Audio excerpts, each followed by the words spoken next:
Maya, avec vous d'abord, la manière dont Nicolas Sarkozy a inventé des ministères dans les pays européens. Voilà, vous vous souvenez, c'était il y a une quinzaine de jours sur France 2, Nicolas Sarkozy faisait part de son intention de créer un ministère de l'immigration et de l'identité nationale, s'il était élu.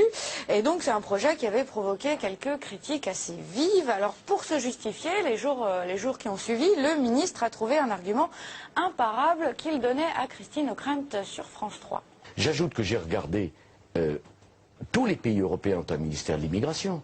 Et quelques jours plus tôt, sur le plateau de TF1, il était encore plus précis. Sur les 15 pays de l'Union avant l'élargissement, il y en a 14 qui ont un ministère de l'immigration, un seul qui n'en a pas, c'est nous.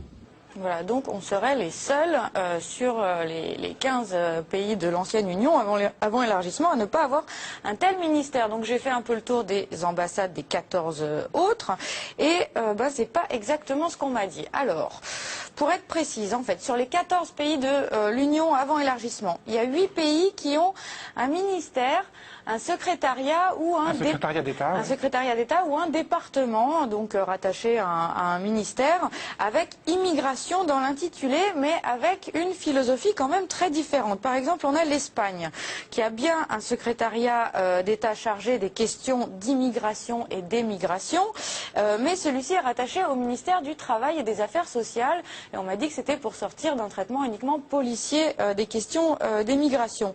Alors en revanche, au Danemark, vous avez un ministère des réfugiés, des immigrés et de l'intégration. Donc c'est un mot qui change quand même pas mal de choses.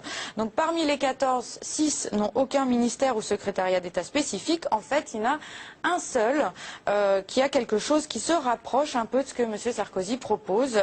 Ce sont les Anglais au Royaume-Uni, où il existe au sein du ministère de l'Intérieur un ministre délégué chargé des questions de nationalité, de citoyenneté et d'immigration. Voilà, merci beaucoup pour ces précisions. Les bons comptes font les bons candidats.